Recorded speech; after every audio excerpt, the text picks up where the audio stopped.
Good morning, everyone. We're pleased to be joined now by Tommy Fleetwood at the 2025 Ryder Cup. Tommy, welcome to your fourth Ryder Cup. We'll go ahead and jump right into questions. Go ahead, Luke. Hey, Tommy. One thing that statistically seems really important is like when a player gets an early lead in a match, like wins the first hole or one of the first 3 holes, and it's something you've been really good at. Just wondering, like, how do you get good at that? How do you do you practice? Do you try to be more aggressive on early holes, for instance, or how does that work? That's a good question. I think, I think definitely Luke at the last Ryder Cup in Rome, I think did a really good job of drilling that into us. It goes both ways, right? Like statistically, fast starts are obviously an advantage, but if you go 1 down, 2, 3, you don't want to start thinking, well, you know, odds are stacked against me. So it does go both ways. But I think, Luke was the one that pointed it out first, definitely in Rome, and made us aware of that. I think we have been aware and practiced that as a team. But I think, you just. It's not something that we really focus on when you stood on the first tee, because like I say, you don't want to be in a position where, you know, you lose a couple of holes early on and you're like, well, you know, we wanted to get a fast start and now we're down. So I think we've practiced it as a team over the last few years, and we've added a bit more focus to it. And I think it's probably one of those things that's just happened to go our way rather than us being really, really, you know, strict and focused about it. But I hope it continues, really. Fast starts are good. Right here on 3.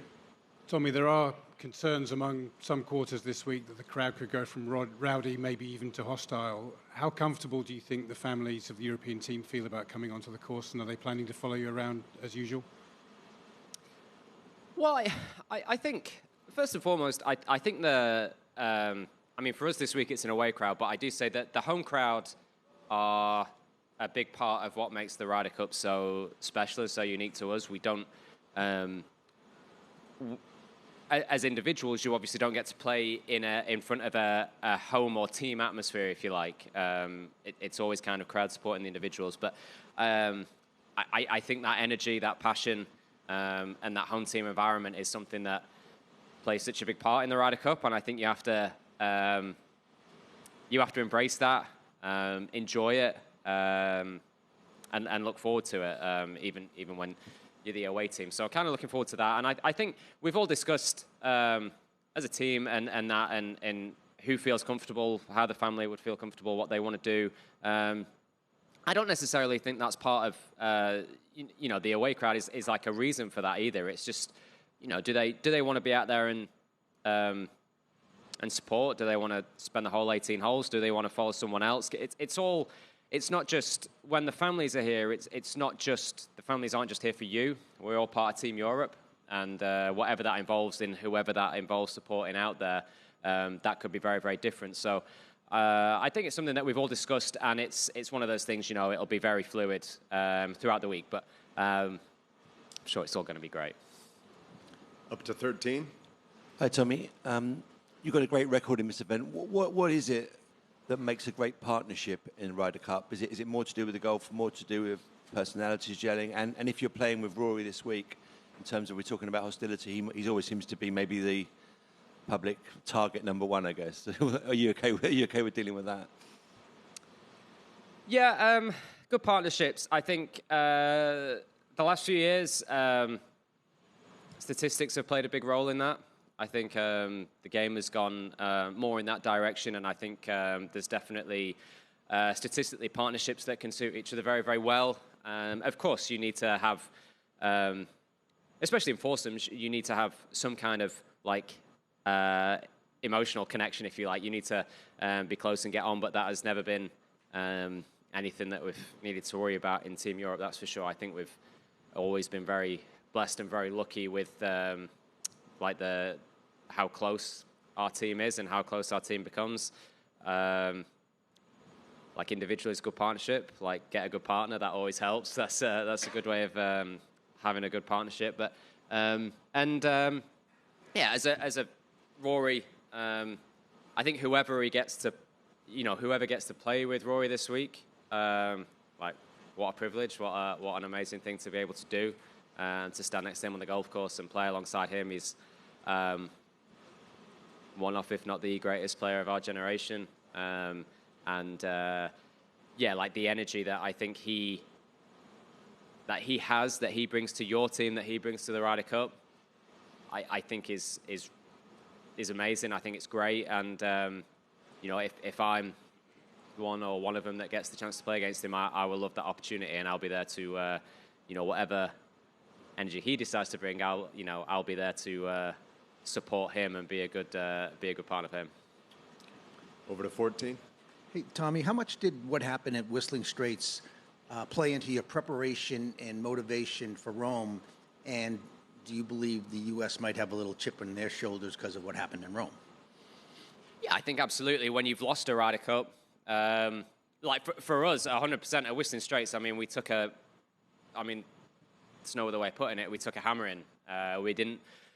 I think all of us that were on that team didn't feel like we did ourselves justice in the way that we played, and never really gave ourselves a chance. We were behind from the get-go there, and we lost that one. But I remember on the plane home, so that was the day after. We were all as a team. We were all looking. We were all thinking, what are we going to do now? There's 2 years to go. First of all, we all want to start working to get the chance to have a go at it again. And sort of avenge ourselves in that way. But then, looking at the process of what can we do more? What can Team Europe do or add that can give us a better chance in Rome? And I think when you've lost one, yeah, of course, you have a chip on your shoulder. Like you have that feeling of hurt. I think one of the most motivating things you can have is watching the other team celebrate when, you've lost. And no matter how great of a time, like some of my best memories in the game were from Whistling Straits. Like, we got hammered on the golf course, but as a team and how close you become and the moments that we drew on that week are still some of my best memories in the game. But also that hurt and watching those guys celebrate when you didn't feel like you didn't do yourselves justice, I think is one of the most motivating things you can have. And it came to Rome, and a sort of, I guess it was a very new look of a team. And a home crowd, home advantage, and we took that. So, actually, winning that one was really, really satisfying. And of course, the American team will have similar sort of feelings. They'll have been hurt from last time, and they'll come here and want to win and be at home and want to win in front of their home crowd. So, and that's just as it should be. Let's go back to back up there on 20. Tommy, it's a strange scenario this week in the practice round, you're encouraged to engage with the fans, and then when the event starts, not engage with the fans. How important is that first part? Well, yeah, everybody was amazing yesterday, and like I say, look, the sort of job of the home crowd is to support the home team, and you wouldn't hold anything against anybody in that way. But yesterday they were amazing. They were very supportive of us. It's important. The Ryder Cup is, for us as golfers, it's the biggest showcase of the sport that we get. It comes along every 2 years. And all of those, I look back at my, my favorite Ryder Cup moments and shots that I might have hit, or you look back down the years. Crowds, without the crowds, that it's not quite the same. It just doesn't feel the same, and they're such a huge part of that. So to engage with them here is really important. It's great. It's great to soak up that atmosphere, whether it's home or away. And like I say, they were all amazing yesterday. I loved interacting with them. I love signing stuff.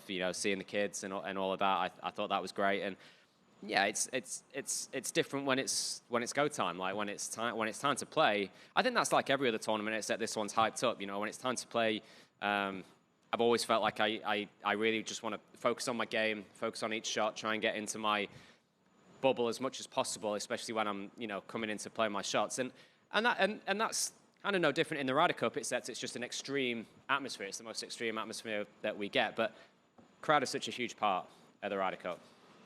Hi, Tommy. Kind of following up on that, really, but I appreciate you won't be able to fully see what it's like until Friday morning. But just wondering about the first tee.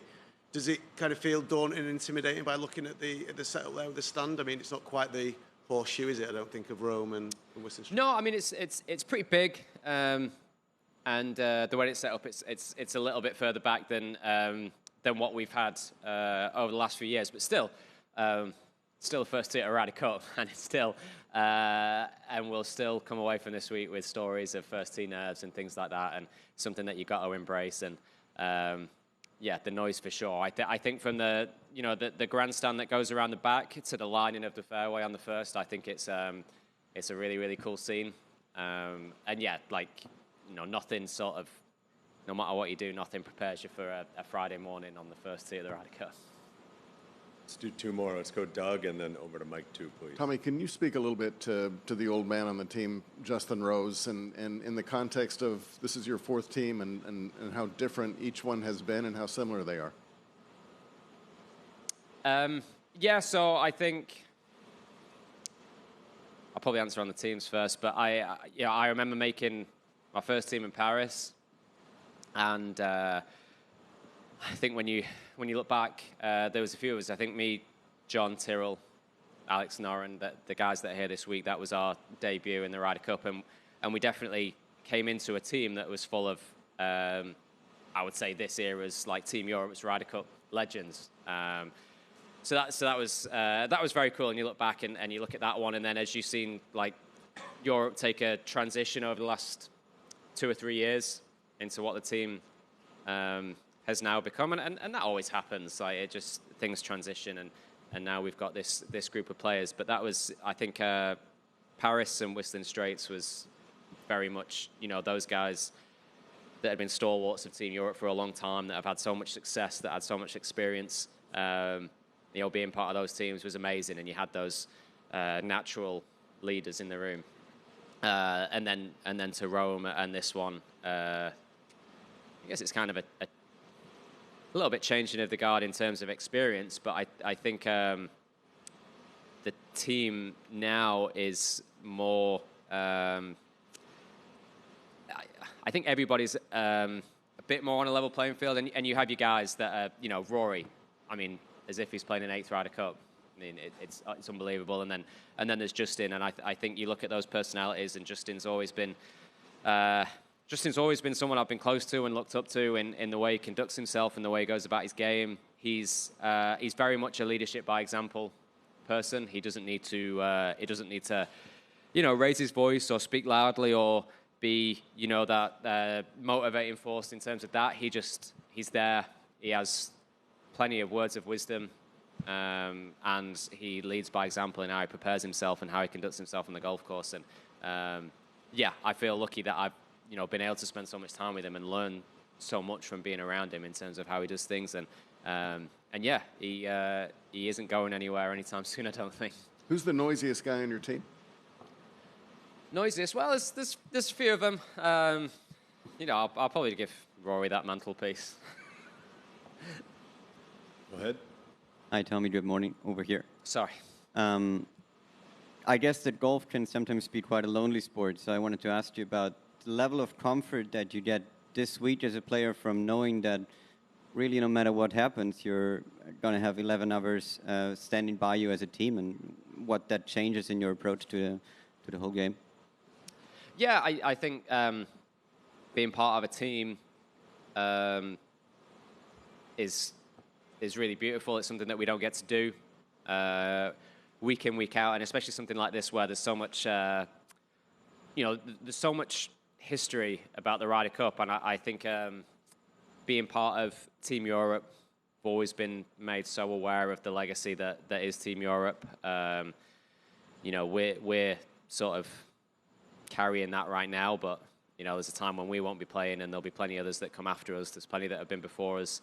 And I think it's such a privilege and a luxury that we get to do that all together. Like the team being with the 11 other players, the vice captains, the captain, the backroom staff, having that support network, having those guys that make you want to be the best version of yourself. I mean, when you're playing individually and you turn up in a, crappy mood on the day, you just don't have to speak to anyone. You just like get on with it. But I think every day when you turn up as part of Team Europe, it drives you to be the absolute best version of yourself. And whether you're playing well, whether you're playing bad, whether you're feeling tired, whether you're feeling great, you just you do what is best for the team and you try and give your all. And I think it just brings out the best in all of us. Thanks for your time, Tommy. We appreciate it. Thank you.